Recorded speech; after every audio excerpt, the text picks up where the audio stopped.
ආයුබෝවන් සියලු දෙනාටම ලැබුවා වූ 2022 වර්ෂය තාමත්ම වාසනාවන්ත විභාග ජයග්‍රහණ වලින් සපිරුණු සුබම සුබ අවසරක් වේවා කියලා ඔයගොල්ලන්ටත් ඔයගොල්ලන්ගේ පවුලේ සියලු දෙනාටම ප්‍රාර්ථනා කරනවා. අපි ගිය අවුරුද්දේ කියන්නේ ලොකු කාලයක් නෙමෙයි. ගිය සතියේ අවසානයේට මෙන්න මේ පූර්ණ ගුණත්ව කළමනාකරණය අපේ 6 වෙනි ඒකකය ආරම්භ කළා. ඒකෙදී ගුණත්වය ගැන කතා කළා. ඊට පස්සේ ගුණත්ව පැතිකඩ ගැන කිව්වා. ගුණත්ව පිරිවැය පිළිබඳව කිව්වා. ඊට පස්සේ ගුණත්වයේ වර්ධනය කිරීමෙන් කොහොමද ලාභය වැඩි කරගන්න පුළුවන් ක්‍රමය ගැන කිව්වා. ගුණත්වය වැඩි කිරීම තුළින් ආදායම නැත්නම් විකුණුම් ප්‍රතිලාභ වැඩි කරගන්න පුළුවන්. ඒ සමගම පිරිවැය අවම කරගන්න පුළුවන්. ඔය දෙපැත්තෙන්ම අපිට තියෙන වාසිය. ඔය වාසි දෙකම එකවතාවයක්පත් කරගන්නකොට ඔය දෙකේ ગેප් එක ලාභය වැඩි කරගන්න පුළුවන්. ඊට පස්සේ පූර්ණ ගුණත්ව කළමනාකරණය කියන concept එකට ආවා. පූර්ණ ගුණත්ව කළමනාකරණය කියලා කියන්නේ බොහොම සරලවම කිව්වොත් අපි නිකම්ම කියන ගුණත්ව පැතිකඩ ඉම්ප්‍රූව් කරගන්න විදිහ විතරක් නෙමෙයි. ගුණත්ව පැතිකඩ කීපයක් ගැන කිව්වා. ඒවා වැඩි දියුණු කරගෙන ගුණත්වය වර්ධනය කර ගැනීම පමණක්ම නෙමෙයි.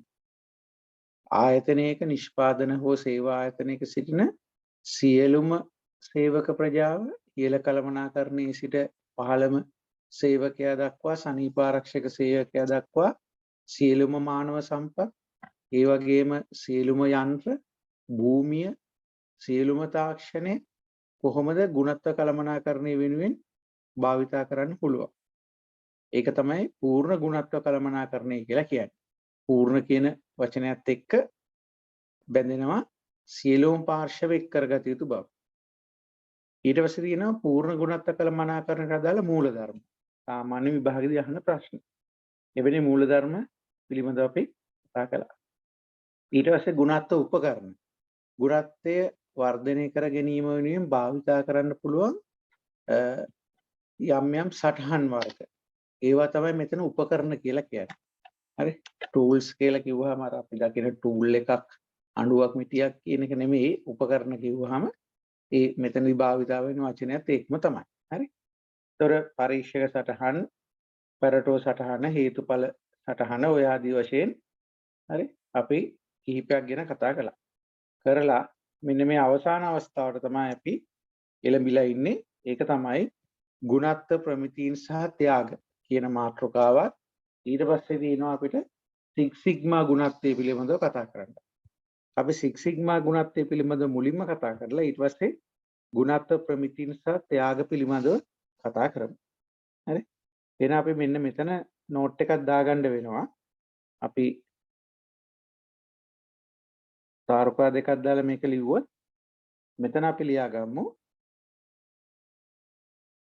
Six sigma. අපි මුලින්ම මේක සිංහල ලියමුකෝ.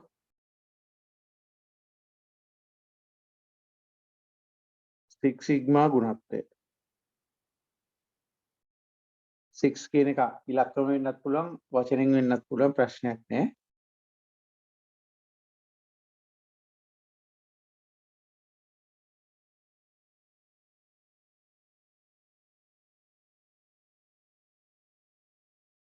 හරි. ඒතර මේ දෙකටම සටහන බලන්න කියන එක තමයි ලියන්න වෙන්නේ.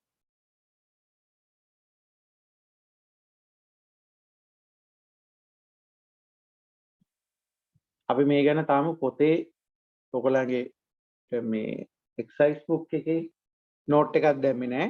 දැන් තමයි නෝට් එකකට යන්නේ. හරි. එහෙමනම් අපි ඒ අවස්ථාවට එමු.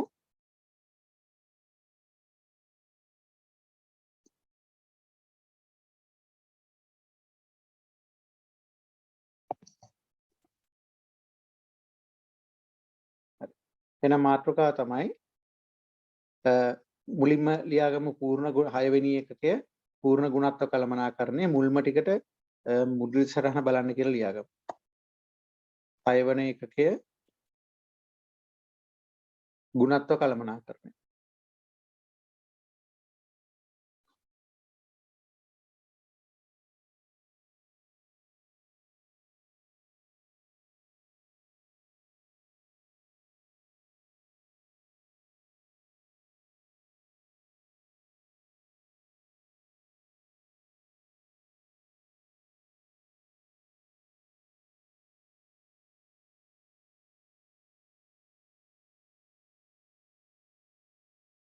එතකොට මෙතන තරුවක් දාලා ලියන්න වෙනවා.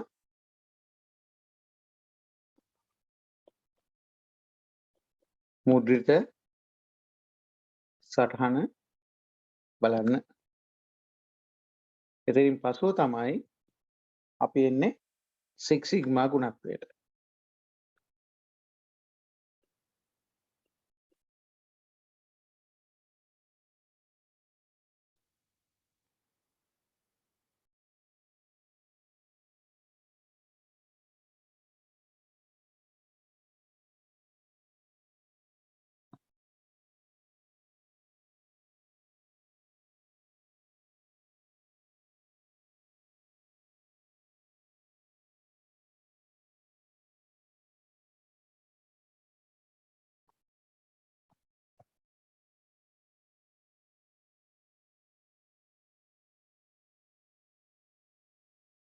හරි? හොඳයි. එහෙනම් මොකද මේ සික්ස් සිග්මා ගුණත්වය කියලා කියන්නේ? සික්ස් සිග්මා ගුණත්වය කියලා කියන්නේ ගුණත්වය වර්ධනය කර ගැනීම වෙනුවෙන් භාවිතා වන ප්‍රමාණාත්මක ක්‍රමවේදයක් තමයි සික්ස් සිග්මා ගුණත්වයෙන් කියන්නේ. ඇත්තට මේක කන්සෙප්ට් එකක්.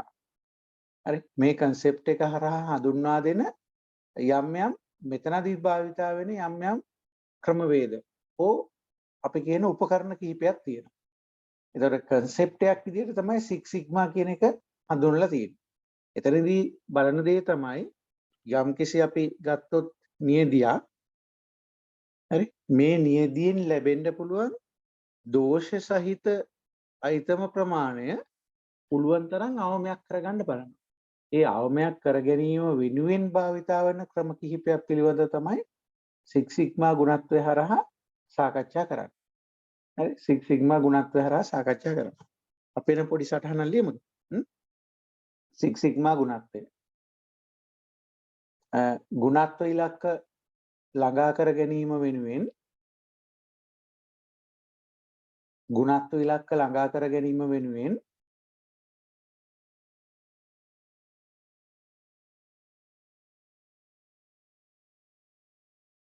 හඳුන්වා දී ඇති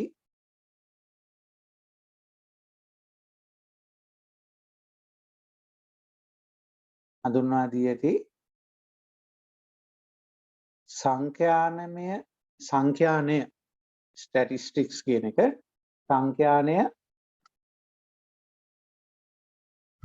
මත පදනම් වන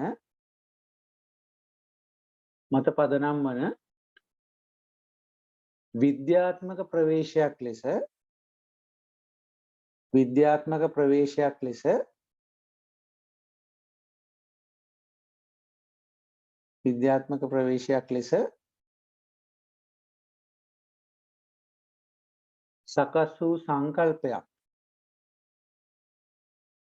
සකස් වූ සංකල්පයකි. විද්‍යාත්මක ප්‍රවේශයක් ලෙස සකස් වූ සංකල්පයකි.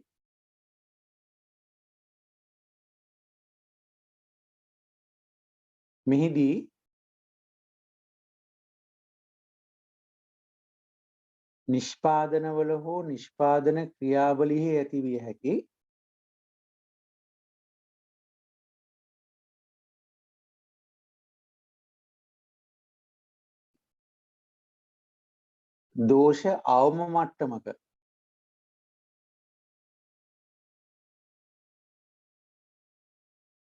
දෝෂ අවම මට්ටමක පවත්වා ගැනීම සඳහා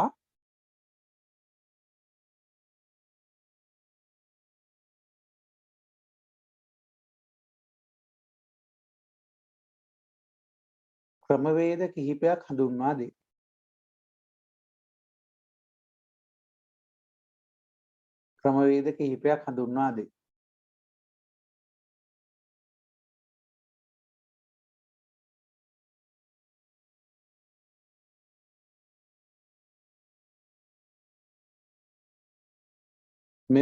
මෙම ක්‍රමවේද මගින්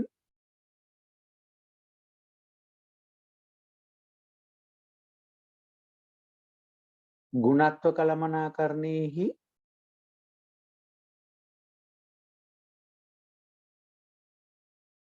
අඛණ්ඩ වැඩි දියුණුවක් අඛණ්ඩ වැඩි දියුණුවක් බලාපොරොත්තු වේ. නැත්නම් අපේක්ෂා කරයි. අඛණ්ඩ වැඩි දියුණුවක් අපේක්ෂා කරයි. අඛණ්ඩ වැඩි දියුණුවක් අපේක්ෂා කරයි.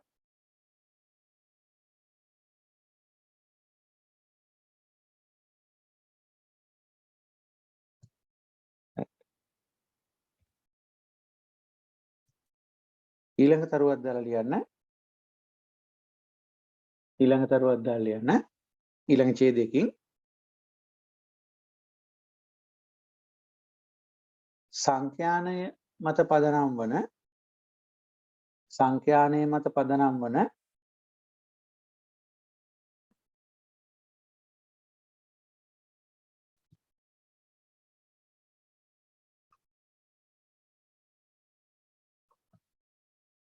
සික්ස් සිග්මා සංඛ්‍යානයේ මත පදනම් වන සික්ස් සිග්මා. ඇත්තටම මේක මොකද්ද මේ සිග්මා කියලා කියන්නේ? සිග්මා කියලා කියන්නේ මෙන්න මේ සංකේතය. මේ තියෙන්නේ මොකද්ද ඇත්තටම? සම්මත අපගමනය.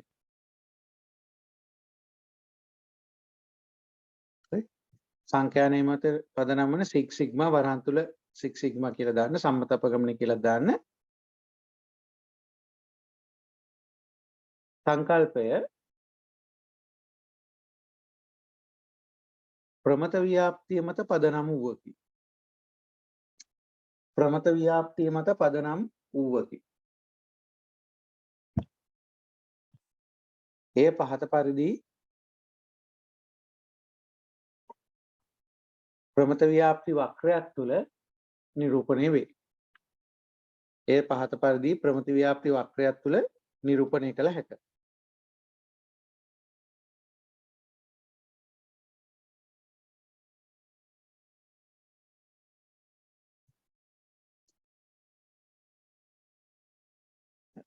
අපි මෙහෙම හිතුවොත් මේ තියෙන මේක තමයි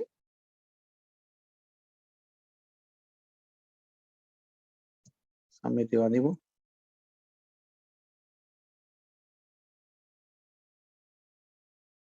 මේක තමයි ප්‍රමත ව්‍යාප්ති වක්‍රය. ඒතර මේ තියෙන්නේ අපේ සම්මිතික අක්ෂය.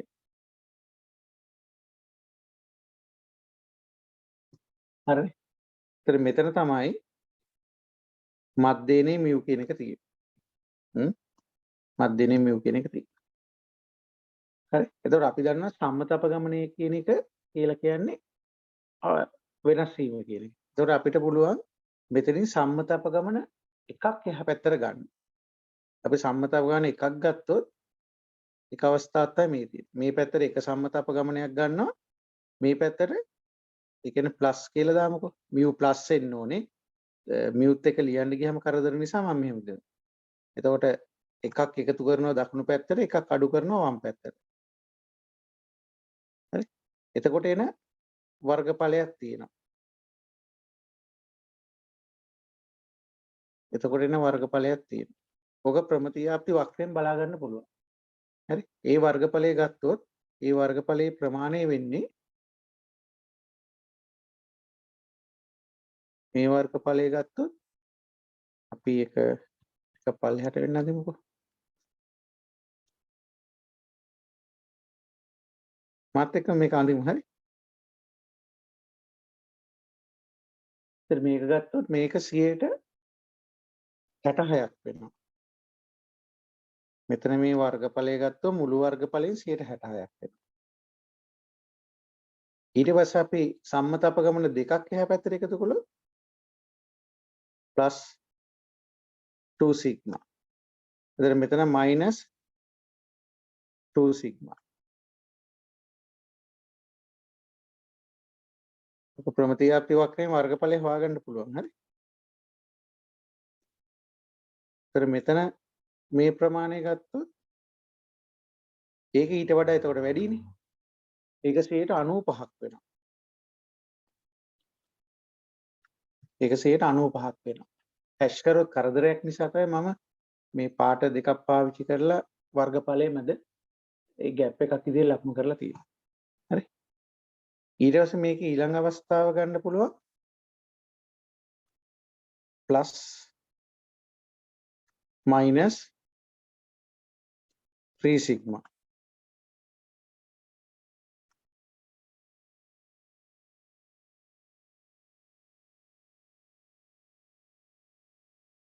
මේක තව පොඩ උඩටම දාන්න.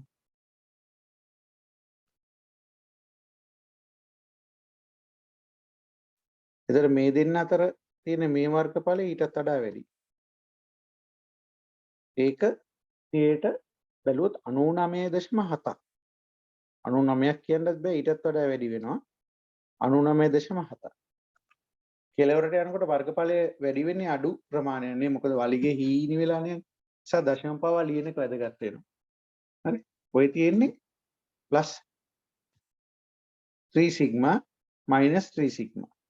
දැන් යන්නේ 6 sigma. ඒ කියන්නේ තවත් ඈතට යනවා. දැන් අපි බැලුවාම ප්‍රමතියාපි වක්‍රයක සම්මත අපගමන 3ක් ඈතට යද්දී මේ 99.7ම ආවරණය වෙලා ඉවරයි. වලිගේ කෙලවර.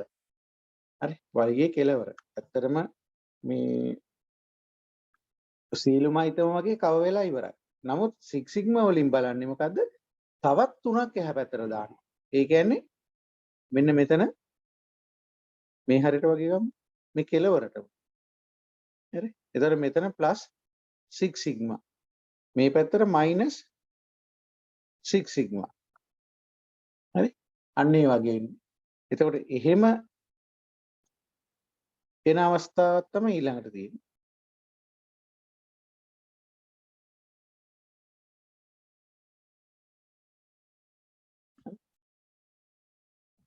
මෙන්න මේ දෙකෙන් එපිටහට හරි මෙන්න මේකෙන් එපිටහට කිසිම ආකාර අයිතමයක් නැහැ කියන එක තමයි මේකෙන් කියන්නේ. හරි මේකෙන් කියන්නේ මේන් එපිටහට කිසිම ආකාර අයිතමයක් නැහැ කියලා. එතකොට 100ට ප්‍රතිශතයක් විදිහට නෙමෙයි ගන්න ඕනේ 100 කියන්නේ 100කට ගත්තොත් ඇත්තෙම නැහැ වගේ. හරි 100කට ගත්තොත් ඇත්තෙම නැහැ වගේ. ඒක නිසා 100 නැතුව ඊට එහාට යනවා. සමහරවිට 1000 10000 කියලා එනවා. ඇත්තටම මේකේ අවසානයේ වෙනකන් යනවා මිලියනය වෙනකන්. මිලියනයකට කීයක් තියෙනවද කියන එක තමයි හොයන්න යන්නේ. හරි මිලියනයකට කීයක් තියෙනවද කියන එක තමයි හොයන්නේ. එහෙනම් මේ තියෙන ඇත්තටම අපි කිව්වොත් මේ තියෙන අපර් ලිමිට් එක.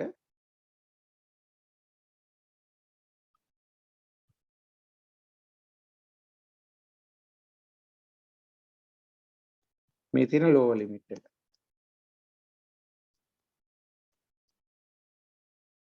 ඒතර මේකේ මෙන්න මේ දෙපැත්තේ වර්ගඵල ප්‍රමාණය ඇත්තටම නෑ වගේ. හරි.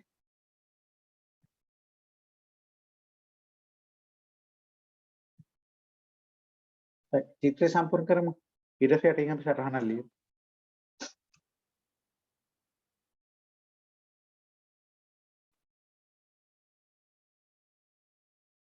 හරි. එහෙනම් ලියන්න තාරුකාවක් දාලා යන්නේ ප්‍රමති ව්‍යාප්ති වක්‍රයේහි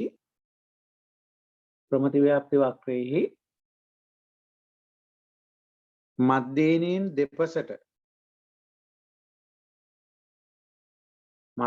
දෙපසට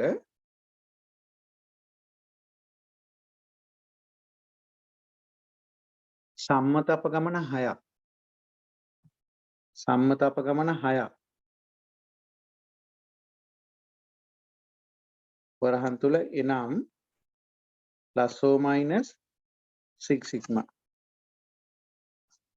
සම්මත අපගමන 6ක් මධ්‍යයෙන් දෙපසට සම්මත අපගමන 6ක් අතරතුර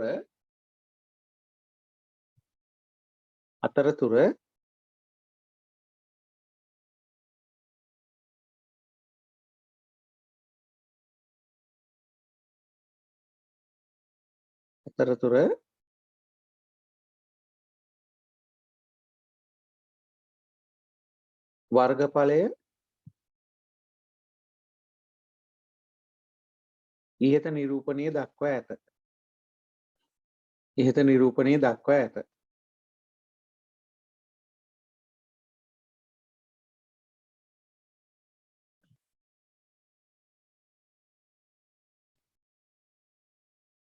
දෙවෙනි තරුව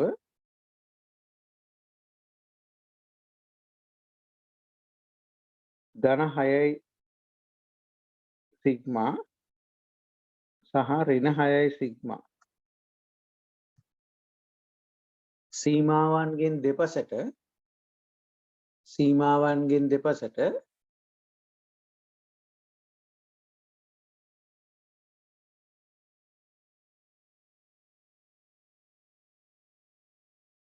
දෙපසට වන වර්ගඵලය ඉවත් ඇති වෙන දෝෂ ප්‍රමාණය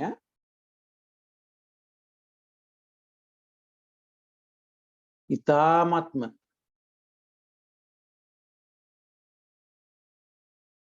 අවම ප්‍රමාණයක පවත්වා ගැනීම මෙයින් අදහස් කෙරේ.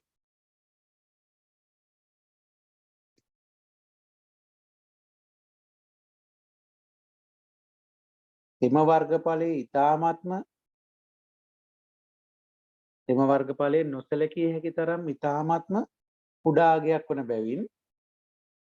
වර්ගඵලයේ නොසැලකිය හැකි තරම් ඉතාමත්ම කුඩා අගයක් වන බැවින්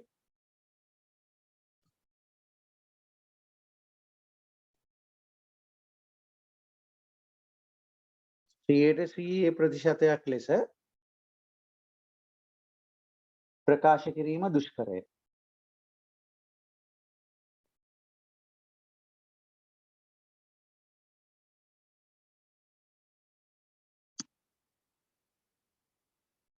එබැවින් එය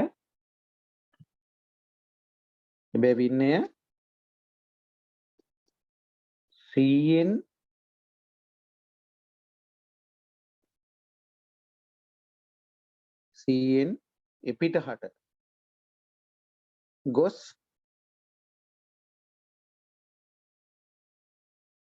මිලියනයකට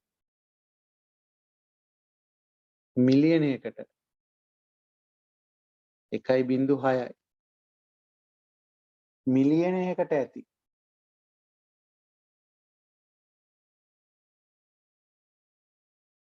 දෝෂ ප්‍රමාණය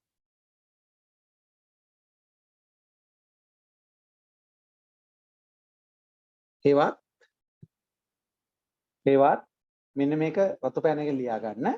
හෙවත්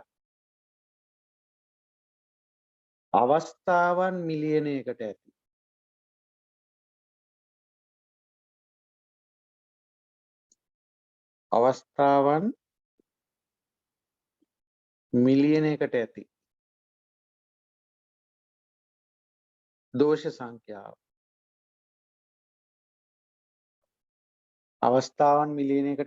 සංඛ්‍යාව. defect English term එකක් දාගන්න. defects per million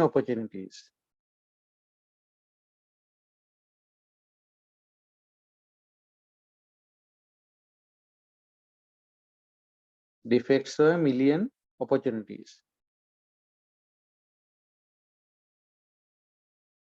DPMO. Defects per million opportunities.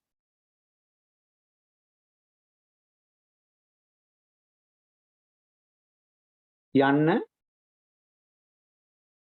හඳුන්වා දේ.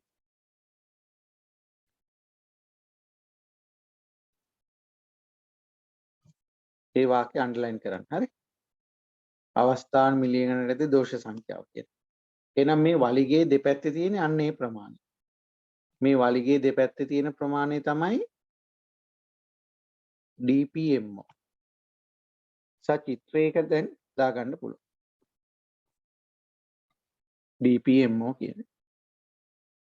විභාගෙදී අහුවොත් එහෙම DPMO යනු කුමක්ද කියලා විභාගෙදී එහෙම අහන්න පුළුවන්. මේ වෙනකන් නම් අහලා නැහැ. නමුත් මේකත් එක්ක සම්බන්ධනු යම් ඔය වගේ ටර්ම්ස් අහනවා. දැන් අපි ඊළඟට කියලා දෙන්න යන දේවල් මේ පාර ප්‍රශ්න පත්‍රයේ තහලා තිබුණා. 2021 දෙසැම්බර් එකේ. તો DPMO යනු කුමක්ද කියලා කෙලින්ම අහන්න පුළුවන්. defects per million opportunities. එතකොට ඔයගොල්ලෝ මේ චිත්‍රය ඇඳලා plus sigma plus 2 sigma plus 3 sigma ඒ වගේම minus 3 sigma වෙනකන් ගිහිල්ලා ඊට පස්සේ plus 6 sigma minus 6 sigma ප්‍රමාණය ලකුණු කරලා ඒකෙන් එපිටහට තමයි DPMO කියන එක තියෙන්නේ. අවස්ථාන් මිලියනයකට දෝෂ සංඛ්‍යාව. මොකද 100කට අරගෙන ගන්න බෑ. 100කට ගත්තාම ඇත්තරම නෙතරම්. හරි 100කට ගත්තාම ඇත්තරම නෙතරම්. ඒ නිසා අවස්ථාවන් ගන්න වැඩි කරනවා. දැන් 100 1000ටත් ගිහලා 10000ටත් ගිහිල්ලා ලක්ෂයකටත් ගිහිල්ලා මිලියනයකට වෙනකන් යනවා. 1.6කට යනවා. ඒකෙන් තියෙන්න ඕන ප්‍රමාණය තමයි මනින්නේ. ඊටමත් අල්ප ගාණක් ඒක තුලක් තියෙන්න ඕන. ඒක තමයි ඔය DPMO කියන දෙයින් අදහස් කරන්නේ. පැහැදිලිනේ? DPMO කියන දෙයින් අදහස් කරන්නේ යන්නේ. හරි. එතකොට මේ 6 සිග්මා ගුණත්වයේ හරියාකාරව පවත්වාගෙන යනවා නම් හරි. මේ 6 සිග්මා ගුණත්වයේ හරියාකාරව පවත්වාගෙන යනවා මේ DPMO කියන වැලියු එක ඔයගොල්ලෝ හිතන්නේ කීයක වගේ තියෙන්න ඕනේ කියලා. ඒක ගණනය කරයි කියලානේ කිව්වේ. හරි. ඒක ගණනය කරයි කියලා තමයි ලිව්වේ. ඒ ගණනේ කොයි වගේ මට්ටමක තියෙන්නේ? නිකන් හිතලා බලුවා මිලියනයකට මේ මිලියනයකට එන්න ඕන ප්‍රමාණය මේ ඉලක්ක මේක ලියා ගන්න යන්න එපා දැම්මම 3.4ක් කියලා තමයි කලකන්නේ. ඒ කියන්නේ මිලියනයකට දෝෂ 3.4යි තියෙන්නේ. හරි 3.4යි තමයි ගණනය කිරීමෙන් ප්‍රමාණාත්මකව ලැබෙන අගය වෙන්නේ. ඉතින් මේක බිඳුවට ඉතාමත්ම ආසන්න. ඒ නිසා මේ වගේ අවස්ථාවකට හඳුන්වා දෙනවා තව සංකල්පයක් අපි ඒක ඊළඟට ලියනවා. ඒක මෙතන සම්බන්ධ වෙන නිසායි මම පැහැදිලි කරන්නේ ශුන්‍ය දෝෂය කියලා. ඒතර ශුන්‍ය දෝෂය කියලා කියන්නේ දෝෂයක් ඇත්තටම නැහැ කියන එක. නමුත් ශුන්‍ය දෝෂය කියලා කියනකොට ඒක තුල කියවෙන ඒතර ප්‍රායෝගිකව වෙන්න අපහසු තත්ත්වයක්. නමුත් ඒකෙන් හඳුන්වලා දෙන්නේ ශුන්‍ය දෝෂය කියන සංකල්පයෙන් හඳුන්වලා දෙන්නේ තියෙන්න පුළුවන් දෝෂ ප්‍රමාණය පුළුවන් තරම් අඩුම මට්ටමක තියාගන්න කියන. හරි? පුළුවන් තරම් අඩුම මට්ටමක තියාගන්න. දැන් සමහරලාට ප්‍රායෝගිකව අපි කියන අවස්ථා තියෙන්නේ. මේ ඕකේ මොකක්වත් කරන්න එපා. කිසිම දෙයක් අතපත ගන්නවත් යන්න එපා. එහෙම කියලා කියනවා. නමුත් ඒක යම් ප්‍රමාණයකට ඒක සිද්ධ වෙන්නත් පුළුවන්. යම් ප්‍රමාණයකට සිද්ධ වෙන්න පුළුවන්. ඒ වගේ අර මේ දෝෂවලත් ශුන්‍ය කියලා කිව්වට ශුන්‍යම නෙමෙයි යම් ප්‍රමාණයක් තියෙන. නම ශුන්‍ය කියන එක කියන්නේ මොකද්ද? ඒක අපි බලාපොරොත්තු වෙනවා බිඳුවක පවතී කියන එක. ඒ ශුන්‍ය දෝෂය කියන්නේ මේ 6 සිග්මාත් එක්ක බැඳුණු සංකල්පයක්. හරි? හරි. එහෙමනම් DPMO කියන එකත් පැහැදිලි. right. එහෙනම් ඊළඟ අනුමාත්‍රකාවක් දාලා ලියන්න 6 සිග්මා සංකල්පය හා බැඳුණු ගුණත්ව කළමනාකරන ක්‍රමවේද. 6 සිග්මා සංකල්පය හා බැඳුණු ගුණත්ව කළමනාකරන ක්‍රමවේද.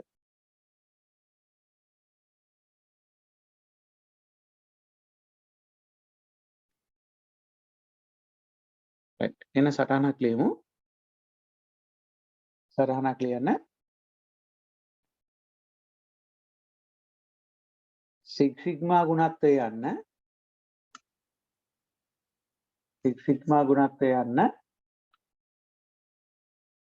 සංඛ්‍යානමය මත පදනම් වන සංඛ්‍යානය මත පදනම් වන ස්ටැටිස්ටිකල් කියන එක සංඛ්‍යානය මත පදනම් වන සංකල්පයකි.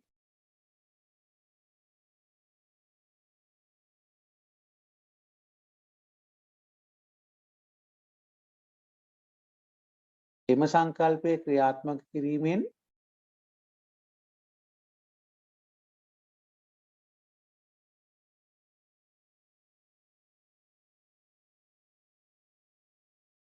ගුණත්ව ඉලක්ක අපේක්ෂිත මට්ටමකට ළඟා කර ගැනීම සඳහා ගුණත්ව ඉලක්ක අපේක්ෂිත මට්ටමකට ළඟා කර ගැනීම සඳහා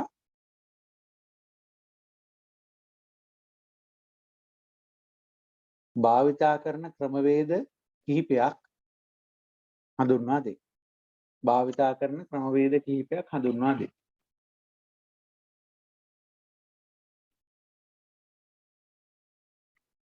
පළවෙනි එක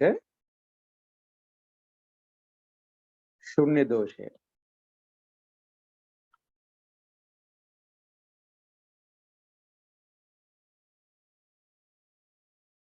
0 error. ශුන්‍ය දෝෂය.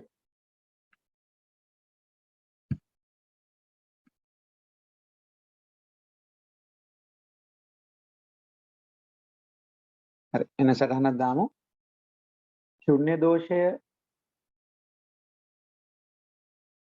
යන්නෙන් පැහැදිලි කරනුයේ ශුන්‍ය දෝෂය යන්නෙන් පැහැදිලි කරනුයේ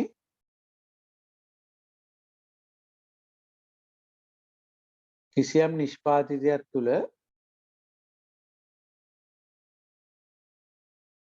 ඇති විය හැකි දෝෂ ප්‍රමාණය ශුන්‍ය විය යුතු බවයි.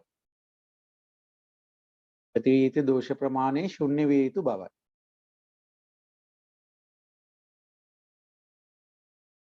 නමුත් එය ප්‍රායෝගිකව ළඟා කරගත නොහැක්කකි. නමුත් එය ප්‍රායෝගිකව ළඟා කරගත නොහැක්කකි.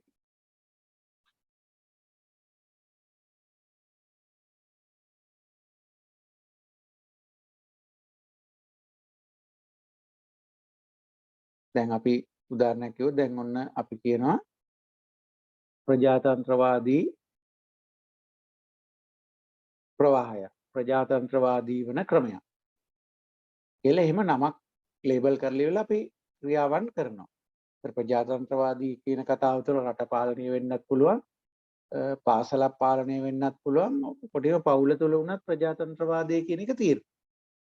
හරි ප්‍රජාතන්ත්‍රවාදී කියන රාමුවක් හදලා තියෙනවා.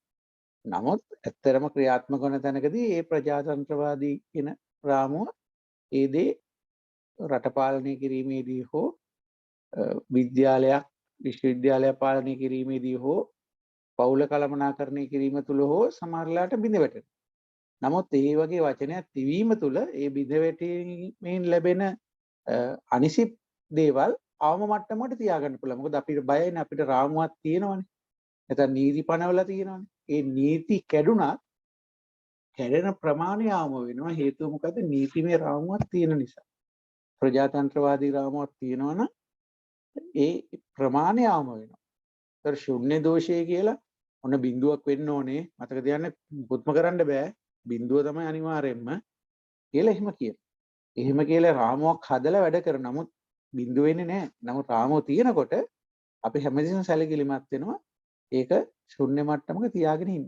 මේකයි මේකෙන් අදහස් කරන්නේ. හරි. එනමුත් මේ ප්‍රායෝගිකව ළඟා කරගත්ත නොහැක්කකි. එසේ වුවද මෙම සංකල්පයෙන් අවධාරණය කරනුයේ එසේ වුවද මෙම සංකල්පයෙන් අවධාරණය කරනුයේ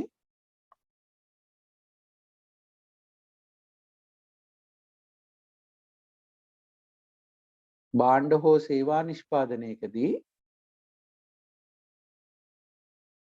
ඉහළම ගුණත්වයක් අත්කරගත යුතු බවයි. ඒ අවධාරණය කරන්නේ ඒකයි. අවධාරණය කරනුයේ භාණ්ඩ හෝ සේවා නිෂ්පාදනයකදී ඉහළම ගුණත්වයක් අත්කරගත යුතු බවයි. ඊළඟ පෙළෙන් තරුවක් දාලා ලියන්න. දැන් ඔය අපි මේ කතාව Six Sigma වල DPMO ත් එක්ක සම්බන්ධ කරනවා. හරි. Six Sigma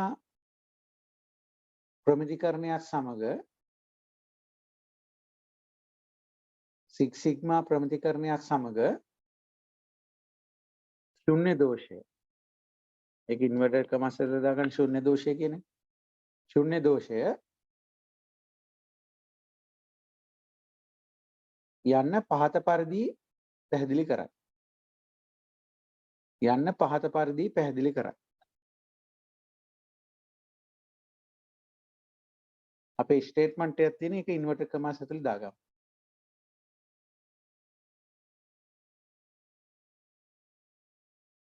නිෂ්පාදන මිලියනයක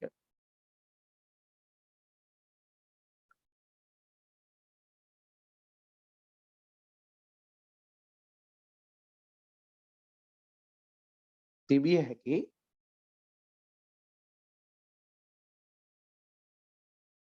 දෝෂ ගණන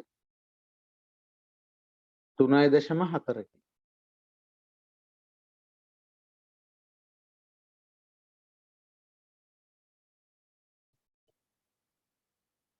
defects per million opportunities.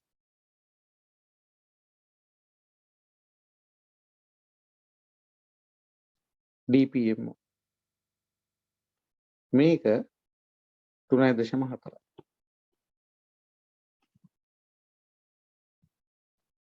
ශුන්‍ය දෝෂයත් එක්ක මේක විස්තර වෙන්නේ නැහැ. ඒ ශුන්‍ය කිව්වම ශුන්‍යෙම නෙමෙයි. නමුත් අවධාරණය කරන බිඳුවක තියාගන්න ඕනේ කියලා අපි ඒක මැන්නහම මිලියනයකට 3.4. දර 100කට ගන්න ඔච්චර අඩු ප්‍රමාණයක් නේ. ඒ නිසා තමයි වලිගේ දෙපැත්තට ඊ타ත්ම නොසැලකිය හැකි තරම් වර්ගඵලයක් තියෙනවා කියලා සටහන් කළා. ඒතර මේක තමයි ශුන්‍ය දෝෂය කියලා කියන්නේ. මේව තමයි ප්‍රශ්න පත්‍රයේදී මේක අහලා තිබුණේ. ශුන්‍ය දෝෂ සංකල්පය නැත්නම් ශුන්‍ය දෝෂය anu කුමක්ද? අන්න එහෙම අහලා තිබුණා. ශුන්‍ය දෝෂය anu කුමක්ද කියලා. ඊට පස්සේ දෙවෙනි එක DMAIC චක්‍රය. DMIC චක්‍රය. cycle.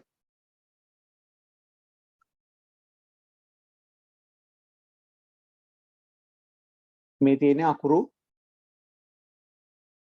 පහක්. DMAIC වචන පහකින් මුල් අකුරු තමයි ඔය ඇවිල්ලා තියෙන්නේ. ඒතර මේ සංකල්පය නැත්නම් මේ ක්‍රමවේදය DPM කියන එක තමයි කලින් කතා කරේ DPMO කියන එක මේ තියෙන්නේ DMAIC. ඒතර DMAIC වලින් කියන්නේ ඩැමික් කියලා කියන්නේ. හරි. එතකොට DMAIC ඉදේ ක්‍රමවේදයනුත් පැහැදිලි කරන්නේ ගුණාත්මක කළමනාකරණය අඛණ්ඩව වැඩි දියුණු කරගන්නේ කොහොමද? continuously. ඒ කියන්නේ අපි ආරම්භයේදී කරනා වගේම තමයි ඒක දිගටම පවත්වාගෙන යන්නේ කොහොමද? නේද? හුඟක් දේවල් ආරම්භ කරන්න පුළුවන්. නමුත් පවත්වා ගැනීම තමයි වඩාත් වැදගත් වෙන්නේ. හරි. ආරම්භ කරනවා පවත්වා ගැනීම තමයි වඩාත් වැදගත් වෙන්නේ. ඒ අඛණ්ඩව පවත්වාගෙන වැඩි දියුණු කර ගැනීමට භාවිත වන සංකල්පයක් තමයි DMAIC කියලා කියන්නේ. right. එහෙනම් ලියමුකෝ අපි සටහන. ගුණාත්මක කළමනාකරණයේ අඛණ්ඩ වැඩි දියුණුව සඳහා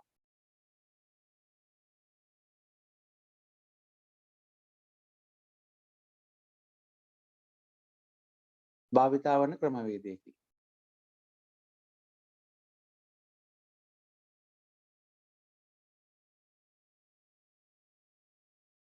ඒතර පියවර පහක් තියෙනවානේ DMAIC. මෙහිදී භාවිතා වන ප්‍රධාන පියවර පහකි. මෙහිදී අනුගමනය කරන ප්‍රධාන පියවර පහකි. ප්‍රධාන නෙමෙයි කෙලිම පියවර. මෙහිදී අනුගමනය කරන පියවර පහකි.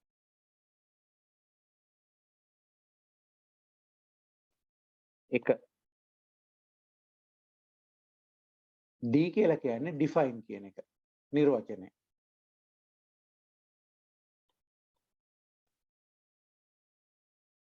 නැත්නම් අපි ඒක මෙහෙම ලියමුද? අකුරත් එක්කම ලියමුනේ. අකුරත් එක්ක දා. D කියලා කියන්නේ define. අර්ථ දැක්වීම.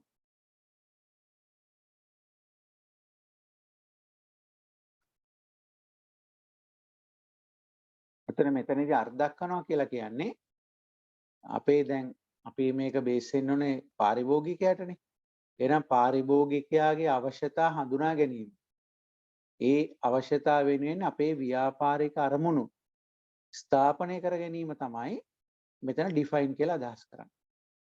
කියන්නේ පාරිභෝගිකයව ස්ටඩි කරන්නේ නැතුව පාරිභෝගිකව අධ්‍යයනය කරලා නැතුව නිෂ්පාදන ආරම්භ කරන්නේ නැහැ නේ. අපි පාරිභෝගිකයාගේ අවශ්‍යතාවය මොකක්ද කියලා අඳුරගෙන ඒ අනුව තමයි අපේ ව්‍යාපාරික අරමුණු පිහිටවන්න ඕනේ. එයාට ඕන කරන විදිය.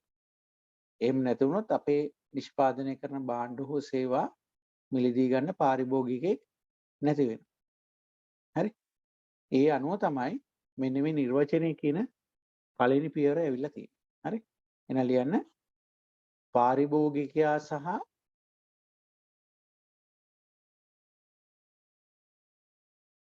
ඔහුගේ අවශ්‍යතා හඳුනා ගැනීමත්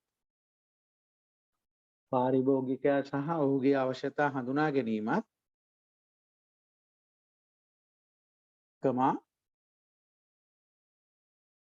එම අවශ්‍යතාවලට ගැළපෙන පරිදි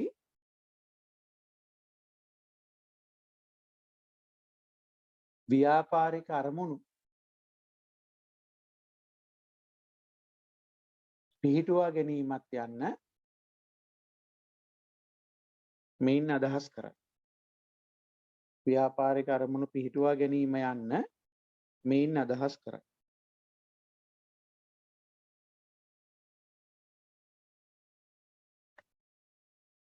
දෙවෙනි එක තමයි දෙවෙනි පියවර තමයි පළවෙනි එක define, දෙවෙනි එක තමයි measure කියන එක.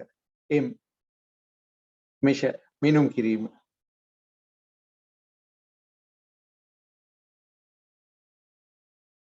මිනුම් කිරීම. මොකද මෙතන මිනුම් කිරීම කියලා කියන්නේ? මිනුම් කිරීම කියලා කියන්නේ නිෂ්පාදන ක්‍රියාවලියයි ඒකේ කාර්ය සාධනයයි මිනුම් කරන්නේ කොහොමද කියන එක. මිනුම් කිරීම තමයි මෙතනදී මේ මිනුම් කිරීම කියලා කියන්නේ. ඕනෑම වෙලාවකදී අපේ මේ නිෂ්පාදන ක්‍රියාවලිය ඒකේ කාර්ය සාධනය කියන්නේ performance මිනුම් කරන්න ඕනේ. performance මිනුම් කරන්නේ නැතුව අපිට ගුණත්වයක් වර්ධනය කරගන්න බෑ. අපි හැමතිස්සෙම බලන්න වෙනවා අපේ භාණ්ඩ හෝ නිෂ්පාදන භාණ්ඩ හෝ සේවා නිෂ්පාදන ක්‍රියාව පාරිභෝගිකයාට ගැලපෙන්න එනවාද කියලා. ඒක හැමතිස්සෙම මේ performance මිනුම් කරන්න ඕනේ. ඒක තමයි මේකෙන් අදහස් කරන්නේ. පැහැදිලි? ලියමු. නිෂ්පාදන ක්‍රියාවලිය සහ එහි කාර්ය සාධනය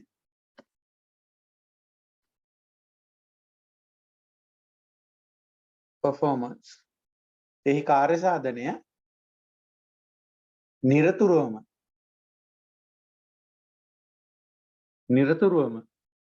මිනුම් කළ යුතු බවයි. නිරතුරුවම මිනුම් කළ යුතු බවයි. නිරතුරුවම මිනුම් කළ යුතු බවයි.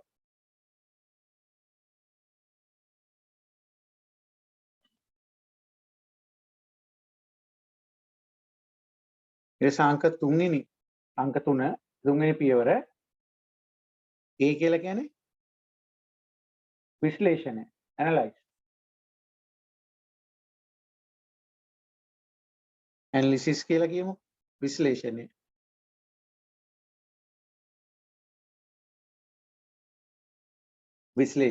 මොකද විශ්ලේෂණය කියලා කියන්නේ? දැන් අපේ කලින් එකේදී මෙෂර් කළා. ඒ මිනුම් යොදා ගන්නවා. ඒ යොදාගෙන අපි විශ්ලේෂණය කරලා බලනවා මොකද්ද? මොන කරුණුද මොන සාධකද මේ දෝෂ ඇතිවීම සඳහා බලපාන්නේ? දෝෂ ජනනය කරන්න මොන වගේ හේතුද බලපාන්නේ? ඒ දේ තමයි අපි වළක්ව ගන්න ඕන. උදාහරණයක් විදිහට හිතන්නකෝ අපි හිතමු ව්‍යාපාරික ආයතනයම ගමුකෝ මැක්ඩොනල්ඩ් කියලා. ඒතර මැක්ඩොනල්ඩ් එකෙන් දානවා ඔන්ලයින් ඕඩර් එකක්. හෝ ඔන් කෝල් ඕඩර් එකක් දාන. කෝල් එකක් දීලා ඕඩර් එකක් දාන. ඒතර ඒ ඕඩර් එක නිවසට එන්න කොච්චර වෙලාවක් ගත වෙනවද? හරි. ඒ දුර ප්‍රමාණය අනුව වෙනස් වෙනවා. හරි. එතකොට අපේක්ෂා කරන කාලයක් තියෙනවානේ.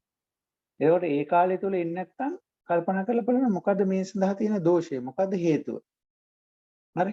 රයිට්. හේතුව තමයි බයික් එක පදවන කෙනා කොච්චර ඒකට උනන්දුවෙන් කටයුතු කළත් බයිසිකලේ තියෙන දෝෂ තියෙනවා. හරි. බයික් එකේ එන්ජින් එකේ මිස් එකක් තියෙනවා. හරි.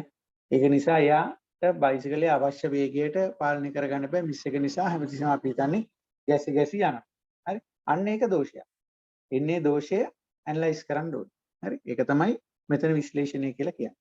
ඒ වගේ තවත් උදාහරණ ගණනාවක් හිතන්න පුළුවන්. විවිධ අවස්ථාවලදී එක එක සාධක. හරි. සමහරලාට අපි ගත්තොත් එහෙම පරිගණකයක්. හරි. ටයිප් කරන කෙනෙක් ඉන්නවා. එයා බැලුවහම එයාගෙන් මේ ලියුම එන්නේ නැහැ. වෙලාවට බැලුවහම වෙන්නේ මේ ඒකේ එරර්ස් කියලා කියන අපි හිතුවොත් ස්පීඩ් එක. හරි. අකුරක් ගහලා ඉවරලා තප්පර යම් ප්‍රමාණයක් යනවා ඒකේ එළියට එන්න. හරි. ඒක එළියට එන තප්පර ප්‍රමාණයක් යනවා. එහෙනම් එතන මේ කම්පියුටර් එකේ ස්පීඩ් එක පිළිබඳ ගැටලුවක් තියෙනවා. අන්න ඒ වගේ ඒ ඇනලිසිස් එක තමයි මෙතනදී බලාපොරොත්තු වෙන්නේ. ඒකත් අඛණ්ඩව කරගෙන යන්න ඕනේ. හරි. එහෙනම් ලියන්න දෝෂ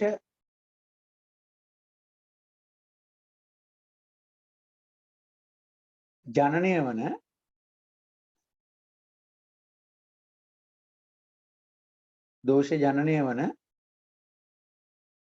ප්‍රධානම වූ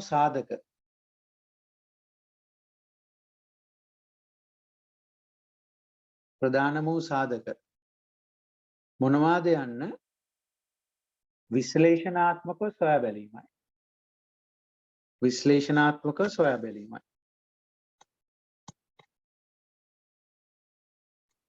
I can improve.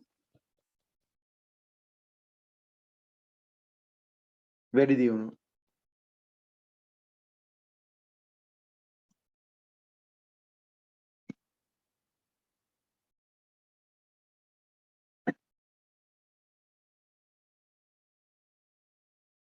එන වැඩි දියුණුව කියන්නේ එහෙනම් ඒ සාධක අපි අඳුරගෙන ඒ සාධක ඉවත් කරලා ඒ කියන්නේ ඒ සාධක මගහරවමින් අපේ මේ ගුණත්වය වැඩි දියුණු කර ගැනීම තමයි මේකෙදි මේ වැඩි දියුණුව කියන එක අදහස් කරන්නේ. දැන් සමහරවල් හිතනවා ඇනලයිස් කියන එකයි ඉම්ප්‍රූව් කියන එකයි එකට යන්න බැරිද? දැන් සමහරලාට අපි හිතලා බලන්නකො මුලින් ඉඳලම ඩිෆයින් කරලා නිකන් ඉන්නවා. මොකුත් කරන්න යන්නේ නැහැ. අර එහෙම නෙමෙයි අපි මිනුම් කිරීම කරන්න ඕනේ. මිනුම් කරලත් නිකන් ඉඳලා හරියන්නේ නැහැ. ඒ මිනුම් විශ්ලේෂණය කරන්න ඕනේ. ඔන්න විශ්ලේෂණයට රිපෝට් එකක් හදාලා තියෙනවා. හරි ඕන තරම් අපේ තියෙන රිපෝට් නේද? රිපෝට් එකට අරන් තියෙනවා. නමුත් ඒ රිපෝට් එක ක්‍රියාත්මක වෙන්නේ නැහැ. එහෙම අවස්ථා තියෙන නේද? එන ඉතින් ඇනලයිස් කරලා නිකන් ඉන්න බෑ. ඒක ඉම්ප්‍රූව් කරන්න වෙන කට්ටිය. ඇත්තට මේවා එක එක කණ්ඩායම් විසින් කරන දේවල්. නේ? අර දැක්වීම වෙන්න ඕනේ ඉහළම කළමනාකාරීත්වයෙන්. මිනුම් කිරීමට වෙනම කණ්ඩායමක්. ඒක විශ්ලේෂණය කරන්න වෙනම කණ්ඩායමක්. ඊට පස්සේ ඒක ඉම්ප්‍රූව් කරනවා කියන්නේ ඒක ඉම්ප්ලිමන්ට් කරන කට්ටිය. හරි? ඒ කට්ටිය වෙනම කණ්ඩායම. ඒ නිසා තමයි වෙන වෙනම ස්ටෙප්ස් විදිහට මේක විස්තර වෙන්නේ. හරි? එහෙනම් වැඩි දියුණුව කියලා කියන්නේ දෝෂ ඇතිවීමට හේතු වන සාධක ඉවත් කරගනිමින් ගුණත්ව කළමනාකරණයේ නැත්නම් ගුණත්වයේ වැඩි දියුණුව ළඟා කර ගැනීමට අවශ්‍ය වන ඉදිරි ක්‍රියාමාර්ග ලබා ගැනීමයි.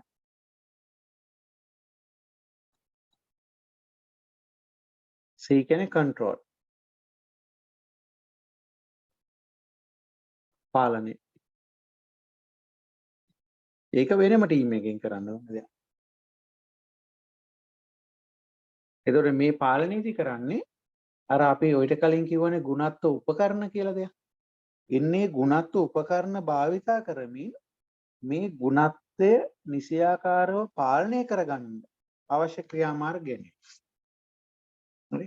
ගුණත්ව පාලන අපි උපකරණ කියලා ඉගෙන ගත්තා. එකක් පාලන සටහන්, ගැලීම් සටහන් නේ. හරි? එහෙම නැත්නම් තව ඉගෙන ගත්තා අපි ස්කැටර් ඩයග්‍රෑම් නේ, විසිරිති සටහන්, හිස්ටෝග්‍රෑම්. ඒතර මේ වගේ දේවල් එක්ක පාවිච්චි කරලා මෙන්න මේ ගුණත්වය පාලනය කරගන්න, කන්ට්‍රෝල් කරගන්න අවශ්‍ය උපකරණ භාවිතා කිරීම. ඒක තමයි මෙතනදී පාලනය කියලා අදහස් කරන්නේ. හරි?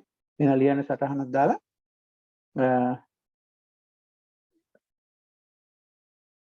ගුණත්ව උපකරණ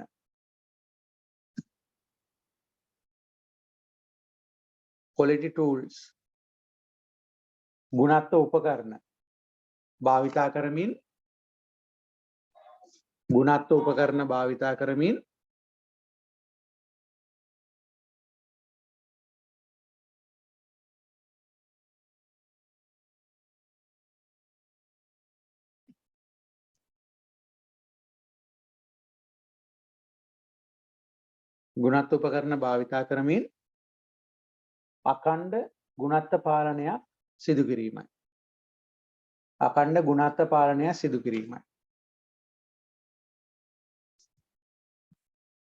අඛණ්ඩ ගුණත්ව පාලනයක් සිදු කිරීමයි.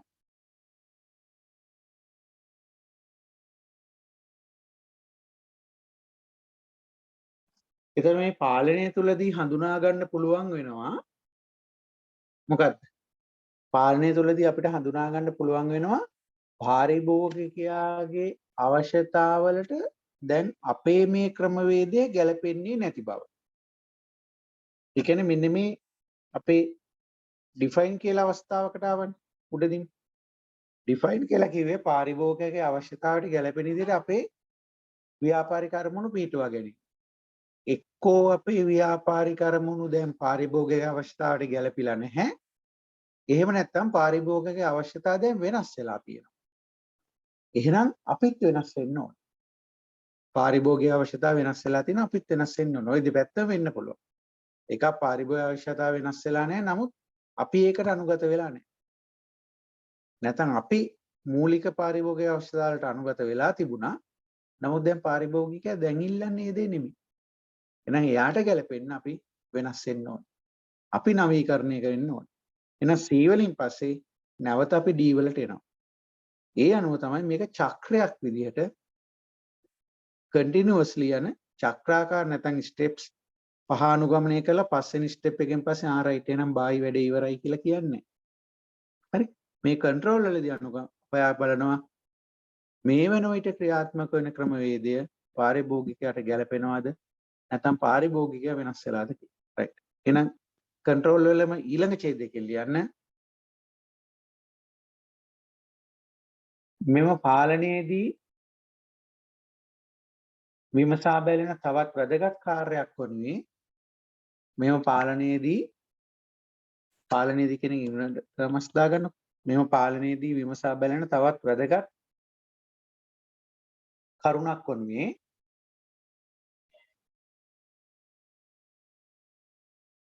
මේ වන විට ක්‍රියාත්මක වන ව්‍යාපාරික අරමුණු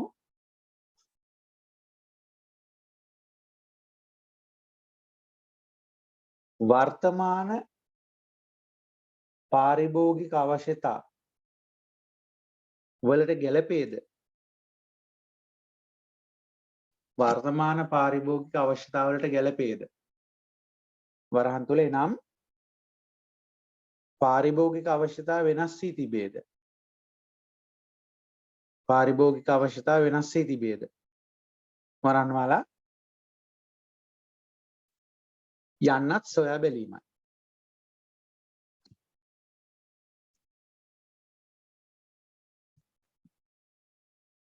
එසේ අපගමනයක් සිදු වී ඇති බව නිරීක්ෂණය වේ නම් එසේ අපගමනයක් සිදු වී ඇති බව නිරීක්ෂණය වේ නම්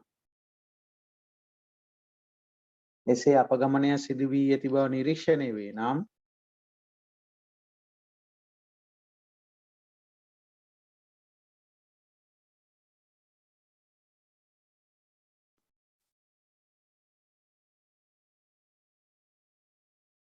කමා නැවත වතාවක් නිර්වචනය ඒක ඉන්වර්ටර් කමාස් දාගන්න නැවත වතාවක් නිර්වචනය වරහන් තුල define d කියලා ලියාගන්න නිර්වචනය වරහන් තුල define d define කමා d යන පියවර අනුගමනය කරමින්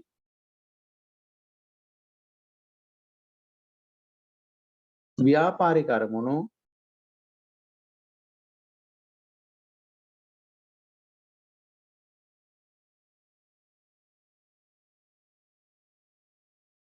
සංශෝධනයක්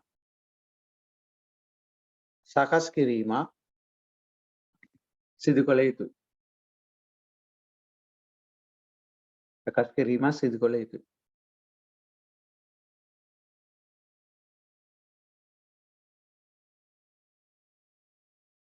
ඊළඟ ඡේදය ලියන්න. අපි මේ සටහන ඉඳගමු. සටහන ඉඳලා සටහන දකුණු පැත්තේ ලියාගමු. නැත්නම් යටින් හරි ලියාගමු. මේක චක්‍රාකාරව ගමන් කරනවා. මේ අනුව නැත්නම් එබැවින් DMAIC චක්‍රය තුලින්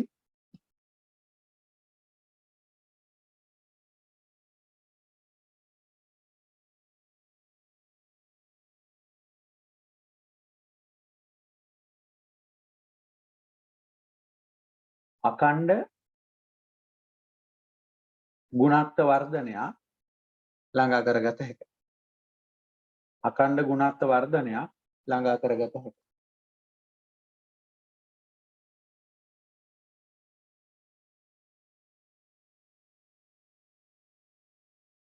හරි. එතකොට මේ වගේම තව අවස්ථාවක් තමයි මේක අපි හැඳින්වීමේදීත් ඉගෙන ගත්තා. මගේ පළවෙනි හෑන්ඩ් අවුට් එකෙත් මේක තියෙනවා. නමුත් ඒකත් අපි මේකේ අංකයක් විදිහට දානවා. ඒක තමයි PDCA වක්‍රය. වක්‍රය කියලා කියන චක්‍රය. චක්‍රය තමයි හොඳම වචන සයිකල් කියන එක. PDCA cycle. PDCA චක්‍රය නැත්නම් සයිකල්.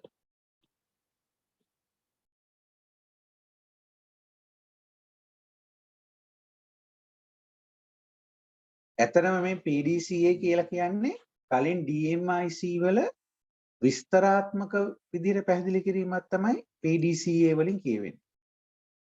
හරි? PDCA වලින් කියවෙන්නේ. එන සටහනක් දාන්න. ඉහතදී විස්තර කළ DMAIC චක්‍රයේහි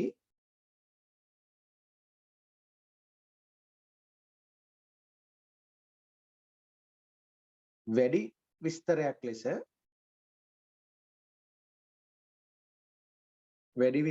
ලෙස PDCA චක්‍රය හඳුන්වා දෙයි.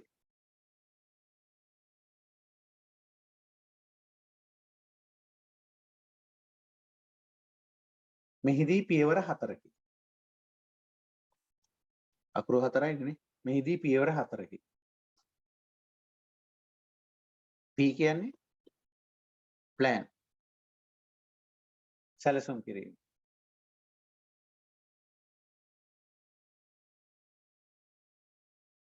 මේ සැරේ විභාගෙදී PDCA ගැන අහලා තිබුණා. හරි? මේ සැරේ PDCA ගැන අහලා තිබුණා.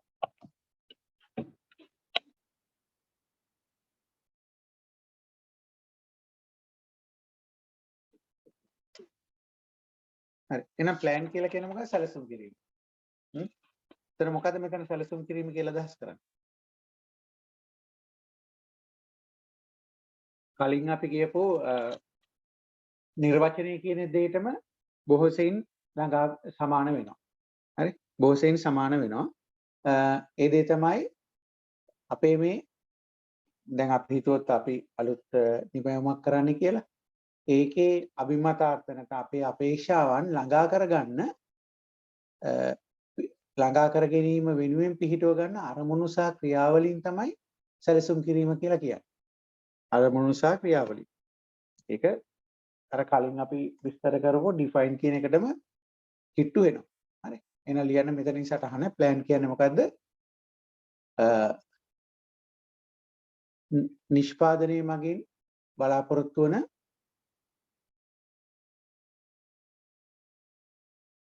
අභිමතාර්ථ ප්‍රතිඵලය ළඟා කර ගැනීම සඳහා අවශ්‍ය වන්නා වූ අරමුණු සහ ක්‍රියාවලීන් පිහිටුවා ගැනීමයි. අරමුණු සහ ක්‍රියාවලීන් පිහිටුවා ගැනීමයි.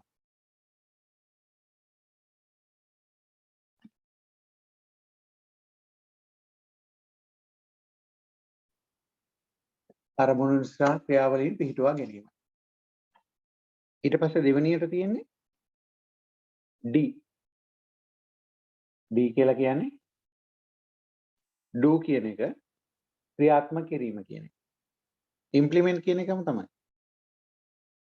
ක්‍රියාත්මක කිරීම.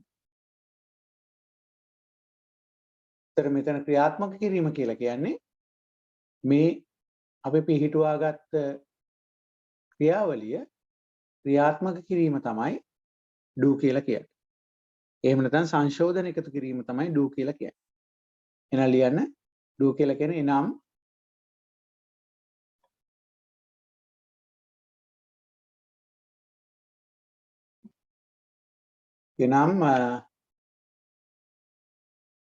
පිහිටුවාගත් ක්‍රියාවලීන් ක්‍රියාත්මක කිරීම හෝ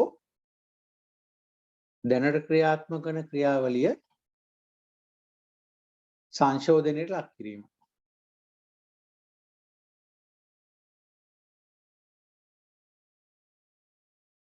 C කියලා කියන චෙක් කියන එක පරීක්ෂා කිරීම.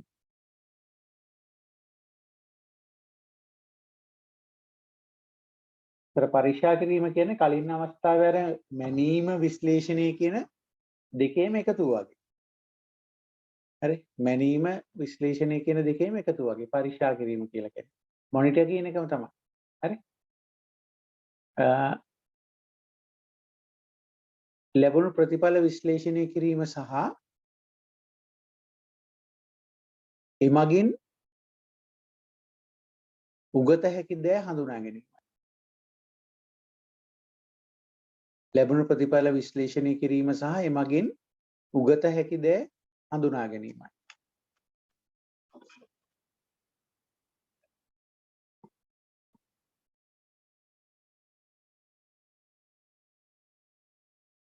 අන්තිමට මේ A කියලා කියන්නේ act.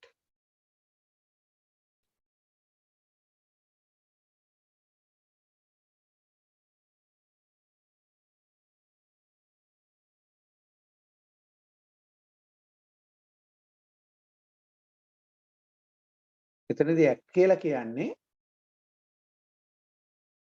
වැඩි දියුණුව සඳහා ක්‍රියාත්මක වීම. නිකම්ම ක්‍රියාත්මක වීම නෙමෙයි වැඩි දියුණුව සඳහා ක්‍රියාත්මක වීම. ඒක අපිට ලියන්න පුළුවන් එනම් ඉහතදී උගත් දෑ පදනම් කරගනිමින් අවශ්‍ය වැඩි දියුණු කිරීම සඳහා ක්‍රියාත්මක වීමයි. අවශ්‍ය වැඩි දියුණු කිරීම සඳහා ක්‍රියාත්මක වීමයි.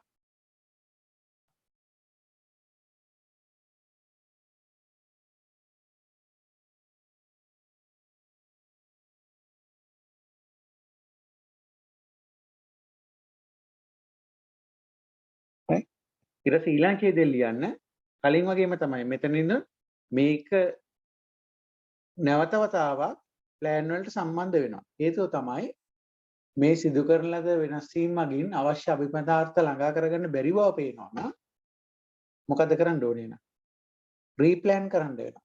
අපේ අභිමතාර්ථ වෙනස් කරගන්න වෙනවා. හරි. දැන් සමහර ආයතන තියෙනවා ඒ අයගේ goals and objectives වෙනස් කරගන්න. සමහරට vision mission වලින් ඉඳලා වෙනස් කරනවා. හරි. vision ඔක set කරගන්න එහෙමනේ. මුලින් vision එක ඊට පස්සේ mission ඊට පස්සේ තමයි goals objectives එන්නේ. හරි. එතකොට goal objective වෙනස් කරනවා. එහෙම නැත්නම් vision mission ඉඳලා වෙනස් කරලා ඉවරලා ආයතනේ සම්පූර්ණයෙන්ම අපි කියන්නේ මේ වගේ දේ re-engineering. නැවත සකස් කිරීමක් කරනවා. හරි. එහෙම දෙයකට යන්න වෙනවා. හරි. එහෙනම් ඊළඟ ඡේදයේ ලියන්න පුළුවන් අපිට සිදු කරන ලද වෙනස් වීම මගින් අවශ්‍ය අභිමතාර්ථ ප්‍රතිඵල ළඟා කර ගැනීමට නොහැකි වූහොත්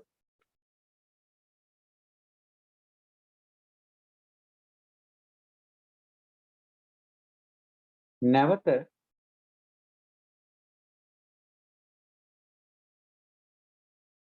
සැලසුම් කිරීම වරහන් තුල plan P නැවත සැලසුම් කිරීම වරහන් තුල plan P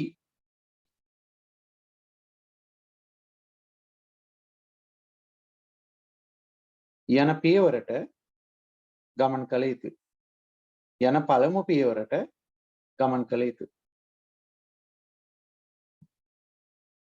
යන කලින් වගේ මෙතනත් අපිට චක්‍රයන් නිර්මාණය කරගන්න පුළුවන්.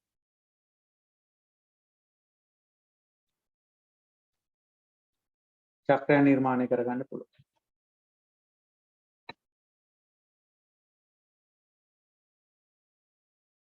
ඉක්මනට මේක නෝට් කරගන්න.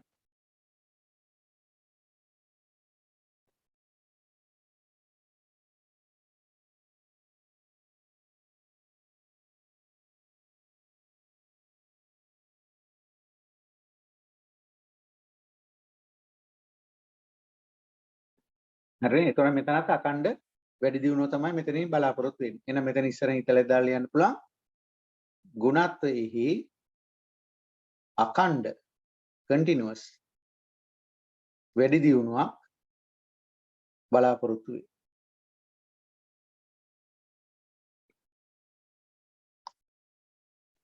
right. ගණන් හදන්න නැතුව නිකන් සටහන් ලියන්න ගියාම ටිකක් අමාරුත් වෙනවා. එකක් ඉතින් අපි මෝඩර් දකින්න නැතුවත් මේක විද්‍යාව බලාගෙන අහනකොට නිකන් මොකද 아무තු දේශනයක් වගේ හිතෙන්න පුළුවන්. ගණන් එහෙම මේකෙදි නැහැ. මොකද අපි කලින් කිව්වා සංඛ්‍යානමය තත්ත්ව පාලනය නැත්නම් සංඛ්‍යානමය ගුණත්ව පාලනය කියලා වෙනම මාතෘකාවක්. statistical quality control. ඒක තුල ලස්සන ගණනය කිරීම තියෙනවා. ඔයගලන්ට නමුත් ඒ statistical පැත්ත නැහැ. ඔයගලන්ට තියෙන ගුණත්ව කළමනාකරණ මේ හඳුන්වා දීම විතරයි. ඒතර ඒකේ අන්තිම මාතෘකාව තමයි මේ දැන් තියෙන්නේ ගුණත්ව ප්‍රමිතීන් සහ ත්‍යාග. එහෙනම් අපේ අන්තිම මාතෘකාව තමයි ඒක. ගුණත්ව ප්‍රමිතීන් සහ ත්‍යාග. ප්‍රමිතීන් සහ ත්‍යාග. ත්‍යාග සම්මාන ඇතරම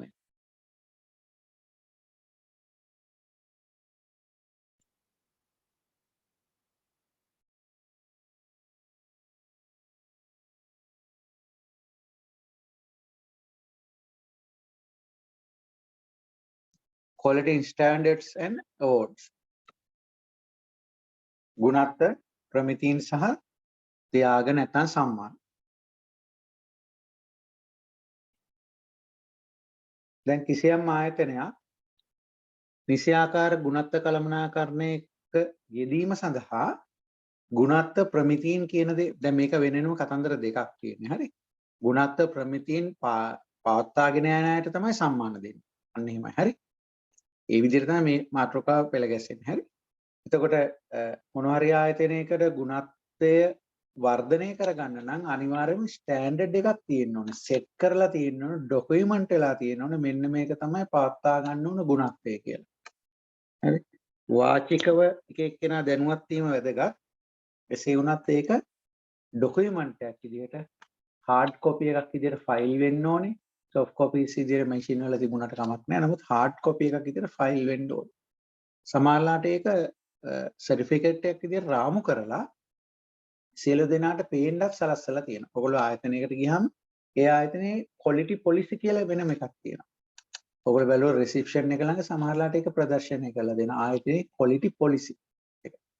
මොකද්ද? ඒ අය පාවිච්චි කරන ගුණත්ව ප්‍රමිතීන් කියන එක තමයි ඒක තුළ විස්තර වෙන්නේ. එසේ ගුණත්ව ප්‍රමිතීන් ගණනාව විවිධ ආයතන වලින් හඳුන්වා දීලා තියෙනවා. විවිධ පිළිගත් ආයතන වලින් නිකම් පාර යන මිනිස්සෙක් කිව්වට ඒක ගන්නෙ නැහැ. හරි. ડોකියුමන්ට් එකක් විදිහට ඒ පිළිබඳ හිතනවා. නමුත් ડોකියුමන්ට් කෙරෙන්නේ නැහැ. එහෙම කියන දේවල් පිළිගත් ආයතන වලින් එවැනි ගුණත්ව ප්‍රමිතීන් හඳුන්වා දීලා තියෙනවා. ඒ ගුණත්ව ප්‍රමිතීන් පවත්වාගෙන යන අය වෙනුවෙන් ත්‍යාග සම්මාන සහතික ලබා දීම කරනවා. ඒක තුලින් බලාපොරොත්තු වෙන්නේ මේ ගුණත්වයේ අඛණ්ඩ වැඩි දියුණු කිරීම. හරි. එහෙනම් අපි මේක පොයින්ට් ෆෝම් එකේ ලියමු. පළවෙනි තරව දාලා යන්න.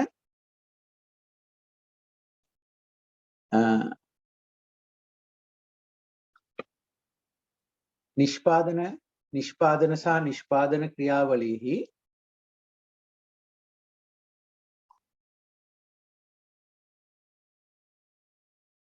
අඛණ්ඩ ගුණත්වයක් ළඟා කර ගැනීම වෙනුවෙන් අඛණ්ඩ ගුණත්වයක් ළඟා කර ගැනීම වෙනුවෙන්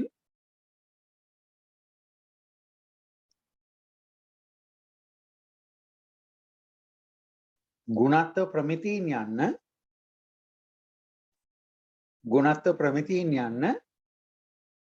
හඳුන්වා දෙයි. ගුණත්ව ප්‍රමිතීන් යන්න හඳුන්වා දෙයි.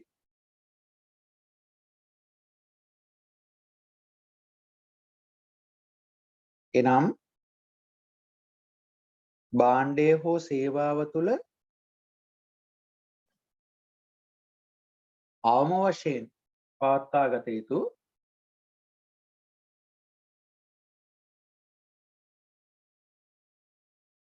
භාණ්ඩය හෝ සේවාව තුළ අවම වශයෙන් පවත්වා ගත යුතු ගුණත්ව ලක්ෂණ මොනවාද යන්නයි. ගුණත්ව ලක්ෂණ මොනවාද යන්නයි.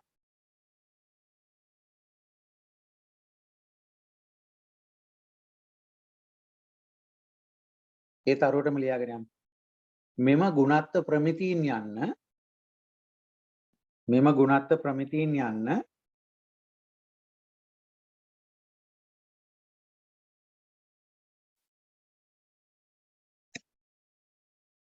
ලිඛිත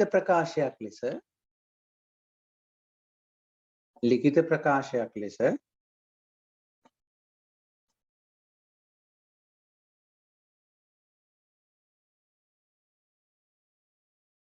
ආයතනයේ සේවක සමූහයා සහ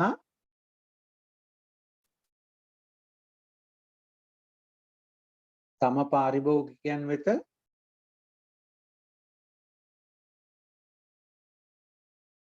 දැනුවත් කිරීමක් කළ යුතුයි.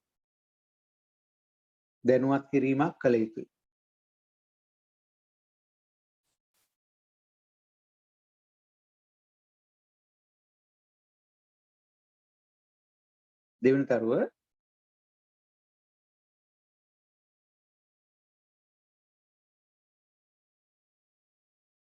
එසේ පිහිටුවා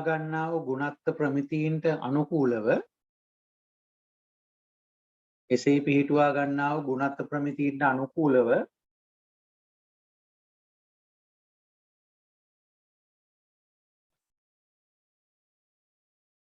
ව්‍යාපාර කටයුතු සිදු කරන පුද්ගලයන් හෝ ආයතන සඳහා දිරිමත් කිරීමක් ලෙස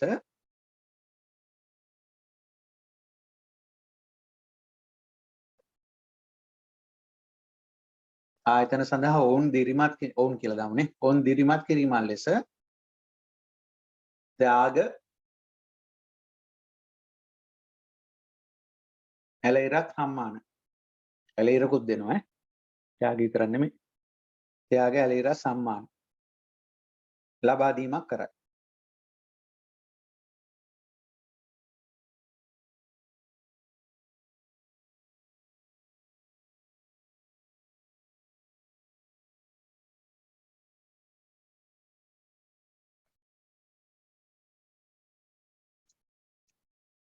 අපි ඒකේ පළවෙනි අනුමාත්‍රකාවක් දාගමු.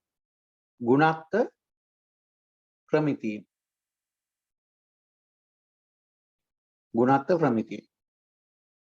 ගුණත්ව ප්‍රමිතියන් කියන්නේ අපි කිව්වා ඒක සෙටප් කරගන්න එක. හරි? එතකොට ඒ ගුණත්ව ප්‍රමිතියන් විවිධාකාරයෙන් විවිධ ආයතන විසින් මේ ප්‍රමිතියන් පිළිගත් ආයතන විසින් එම ප්‍රමිතියන් අපිට ලබා දීලා තියෙනවා. හරි? එහෙනම් ලියන්න සටහන කිසියම් නිෂ්පාදනයක හෝ නිෂ්පාදන ක්‍රියාවලියක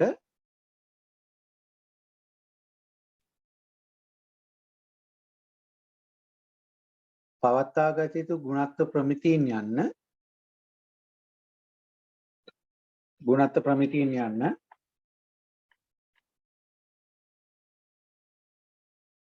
විවිධ ආයතන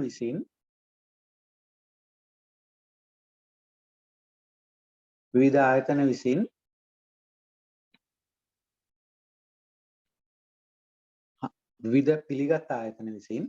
විවිධ පිළිගත් ආයතන විසින් හඳුන්වා දී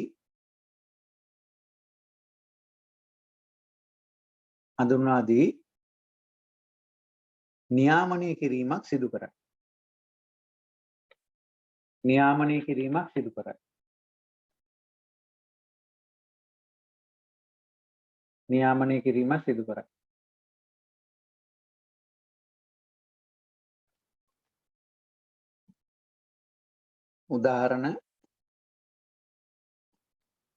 උදාහරණ ප්‍රධානම උදාහරණයක් තමයි මේ ISO සහතිකරණය.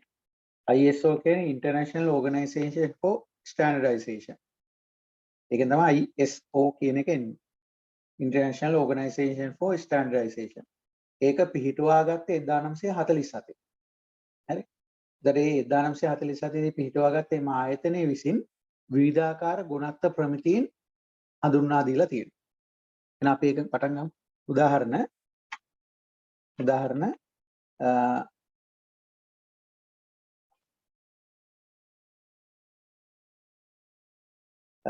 ජාත්‍යන්තර ප්‍රමිති සංවිධානය. ජාත්‍යන්තර ප්‍රමිති සංවිධානය.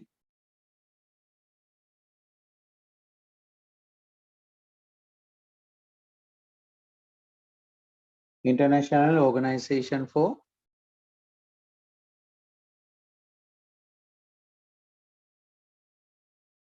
Standardization.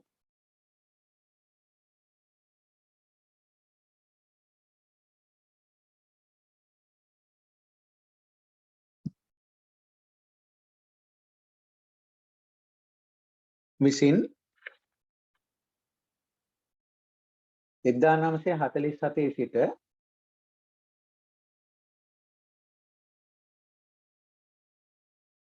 මෙවැනි ආකාර ගුණත්ව ප්‍රමිතීන් හඳුන්වා දීමක් සිදු කරගෙන යනු ලබයි. මේ වෙනකන් තියෙනවා. ගුණත්ව ප්‍රමිතීන් හඳුන්වා දීමක් සිදු කරගෙන යනු ලබයි.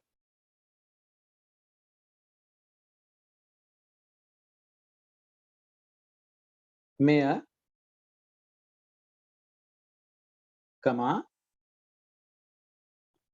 ISO ප්‍රමිතිකරණය ලෙස හැඳින්වේ. දැන් International Organization for Standardization කියවම IOS වගේ ඉන්නේ. නමුත් මේක සාහිතිකරණයට කියන්නේ ISO කියලා. ආයතනයේ නම International Organization for Standardization. ISO සාහිතිකරණය ලෙස හැඳින්වේ.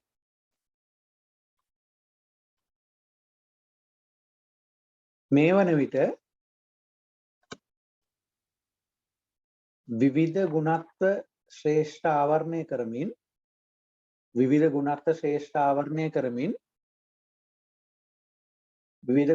ශ්‍රේෂ්ඨ ආවරණය කරමින්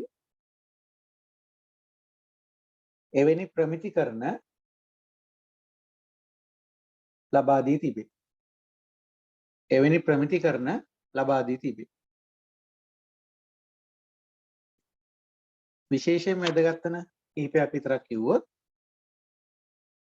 එනම් විශේෂයෙන් වැදගත් වෙන එකක් තමයි හැම එකේම අංක කිරීමක් තියෙනවා.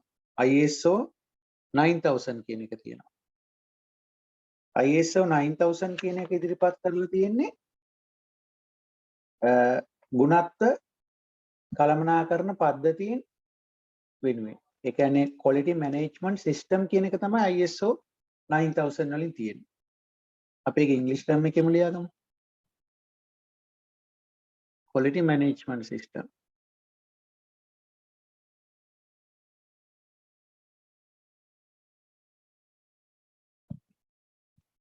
ISO 9000 වලින් කියවෙන්නේ ඒක. ගුණත්ව කළමනාකරණ පද්ධතීන් වෙනුවෙන් තමයි ISO 9000 කියන එක තියෙන්නේ. හරි.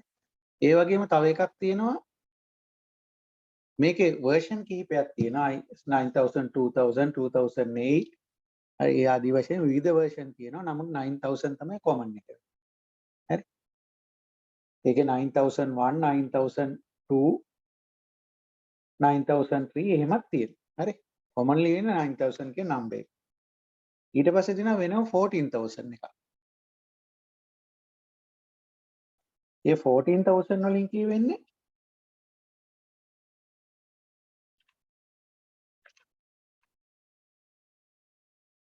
ඒ කියන්නේ පරිසරයේ සම්බන්ධයෙන්. ඒ කියන්නේ environmental quality කියන එක.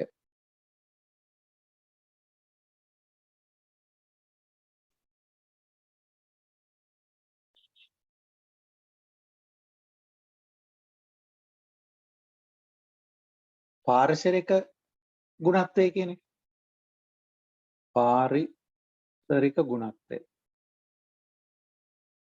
ඒ වෙනුවෙන් තමයි 14000 කියන එක තියෙන්නේ. ඒ වගේම තව එකක් තියෙනවා ISO 18000. ISO 18000 ඒකේ කියවෙන්නේ දැන් අපි 9000 වලින් කතා කරනවා ගුණත්ව පද්ධති ගැන 14000 වලින් පාරිසරික ගුණත්වය ගැන කියවෙනවා 18000 වලින් කියවෙන්නේ ඒක ක්‍රියාත්මක කරන සේවක ප්‍රජාව තියෙනවානේ ඒ අයගේ health and safety පිළිබඳව සෞඛ්‍ය සහ ආරක්ෂණය පිළිබඳව occupational health and safety management කියන එක තමයි කියන්නේ. ඒ කියන්නේ ආයතනික නැත්නම් අපි කියන නේවාසික කියන එක. ආයතනය ඇතුළේ ඉන්න සේවකයන්ගේ health and safety management occupational health and safety.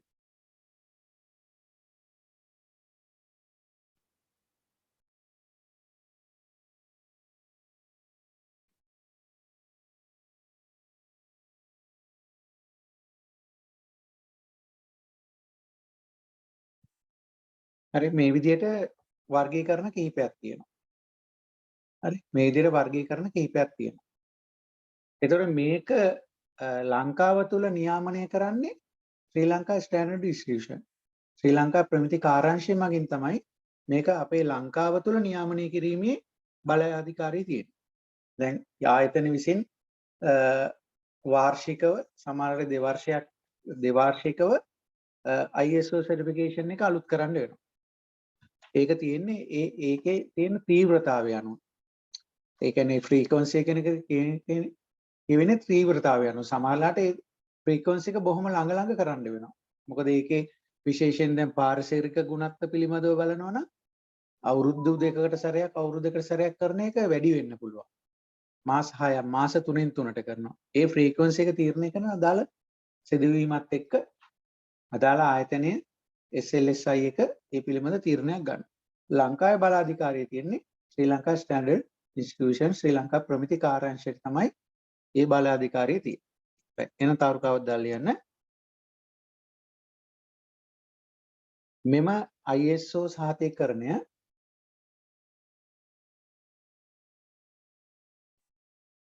ලබා දීමේ සහ නියාමනයේහි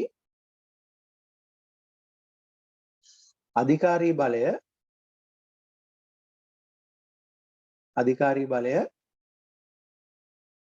ශ්‍රී ලංකා ප්‍රමිති කාර්යාංශය ප්‍රමිති ආයතනය ශ්‍රී ලංකා ප්‍රමිති ආයතනය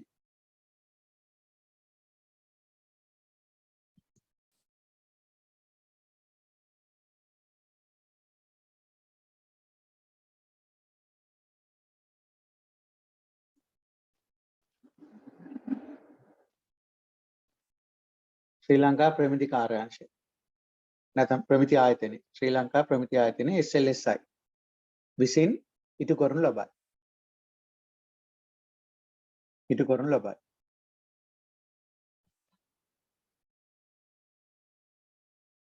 එතකොට අපි මුලින්ම ලියුවා ISO සහතිකරණය පිළිබඳ. එතකොට SLSI කියනකොටම ඔයගලන්ට තව එකක් කියනවා SLS පිළිබඳව. ශ්‍රී ලංකා ස්ටෑන්ඩඩ්ස්. එතකොට ISO කියන්නේ ඉන්ටර්නැෂනල් ස්ටෑන්ඩඩ් එකක්. ඒක ලංකාව තුළ නියාමනය කිරීම කටයුතු කරන්නේ SLSI එකෙන්. ඒකම SLSI එකෙන් SLS කියලා I කියන්නේ ඉන්ස්ටිටියුෂන් කියන එක SLS සහතිකයට I කියන අකුර නැහැ. ඒතර SLS ප්‍රමිතීන් ලංකාව තුළ SLS විසින් ලබා දීලා තියෙනවා. හරි. එහෙනම් ඊළඟ අනුමාත්‍රකයක් දාන්න පුළුවන් SLS ප්‍රමිතිකරණය. SLS ප්‍රමිතිකරණය.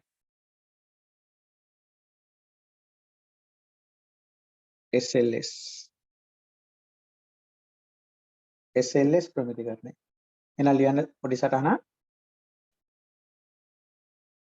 ශ්‍රී ලංකාව තුළ නිපදවන භාණ්ඩ හෝ සේවා සම්බන්ධයෙන්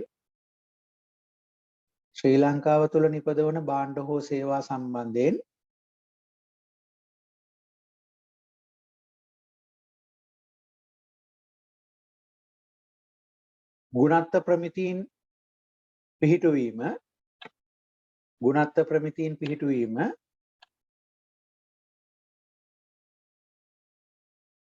ශ්‍රී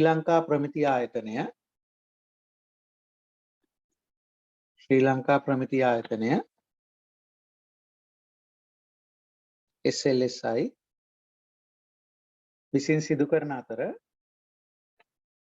සිදු කරන අතර කමා එය SLS සහතිකරණය ඉන්වර්ටර් කමස් ඇතුළේ දාගන්න SLS සහතිකරණය ලෙස හඳුන්වයි. SLS සහතිකරණය ලෙස හඳුන්වයි. කිසියම් භාණ්ඩයක් හෝ සේවාවක් ක්‍රියාවලිය සම්බන්ධයෙන් SLS සර්ටිෆිකේෂන් එක අවශ්‍ය නම් ඉල්ලුම් කරලා ඊට පස්සේ ඒගොල්ලෝ ඇවිල්ලා මොනිටර් කරනවා, අවශ්‍ය ටෙස්ට් කරනවා, ඉන්ටර්විව් කරනවා. ඒ දේවල් කරලා ඉවරලා තමයි කෙටි කාලයකට නියාමනයක් විදිහට මාස 3කට විතර සහතිකය දෙනවා. ආයෙසරයක් ඒක බලනවා, ඔඩිට් එකක් කරනවා, විගණනය කරනවා. ඒ අනුව තමයි ඒක එක්ස්ටෙන්ෂන් එකක් ලබා දෙන්නේ. හරි. ඒතර වාර්ෂික අලුත් කිරීම සහිතව SLS සර්ටිෆිකේෂන් එක ඉස්සරහට යනවා. දීර්ඝකාලීනව නැත්නම් ලයිෆ් ටයිම් එකක් නෙමෙයි දෙන්නේ. අනිවාර්යයෙන්ම වාර්ෂිකව ඒවා අලුත් කිරීමේ පදනම් මත. හරි. ඒතර ඒවා තමයි ගුණාත්මක ප්‍රමිතීන් කියලා කියන්නේ. එහෙනම් ප්‍රමිතීන් පවත්වාගෙන යන වෙනුවෙන් තමයි සහතික සහ අපි කියපුව මොනවාද? කුසලාන ත්‍යාග නේද? ඒවා ලබා දෙන්නේ, අවෝඩ්ස් ලබා දෙන්නේ. හරි. එහෙනම් ඊළඟ මාතෘකාව අන්තිම මාතෘකාව තමයි ගුණාත්මක ත්‍යාග සම්මාන. ගුණාත්මක ත්‍යාග නැත්නම් සම්මාන.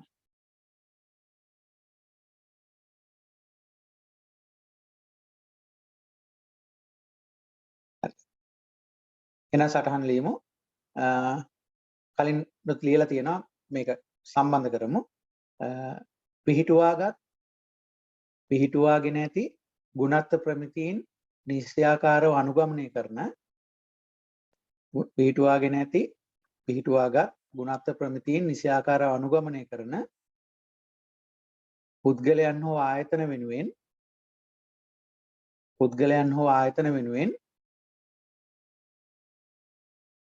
ඔවුන් දිරිමත් කිරීමන් ලෙස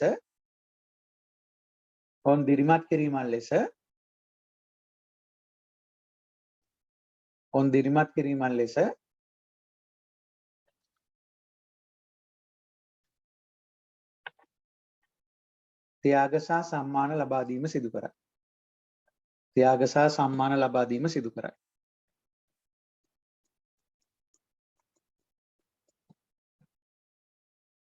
උදාහරණ ගන්න පුළුවන්. SLSI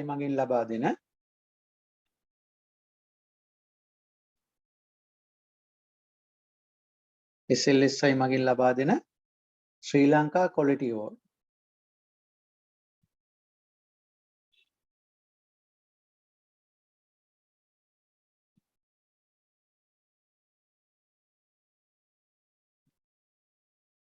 SLSI මග ලබා දෙන ශ්‍රී Lanka quality award.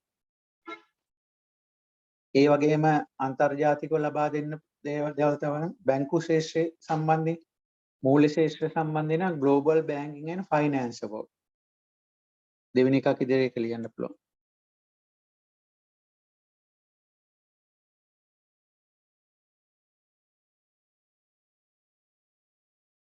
Global Banking and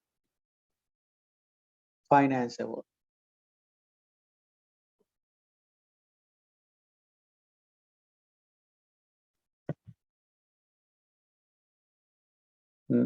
ඊට පස්සේ තව එකක් තමයි හොඳම ව්‍යවසායකයා. Best Entrepreneur. හොඳම ව්‍යවසායකයා. ඔය ආදී වශයෙන් විවිධ සහතික සහ සම්මාන ඇගයීම් ලබා දෙන්න. හරි. එතකොට ඔය කොටසත් එක්ක අපේ මේ මාතෘකාව අවසන් වෙනවා. ඊට පස්සේ අපිට පටන් ගන්න තියෙන්නේ ධාරිතා සැලසුම් කිරීම සම්බන්ධයෙන් මම ඔයගලන්ට හෑන්ඩ් අවුට් දෙකක් ෂෙයා කළා ගෲප් එකට දැන් සතියකට විතර කලින්. ඒකේ print එකක් එක්ක තමයි අපි ඊළඟ දවසේදී හමු වෙන්නේ. හරි. එහෙමනම් අදට අපේ පන්ති අපි නතර කරනවා. සියලු දෙනාටම ආයුබෝවන් සුබ දවසක් වේවා.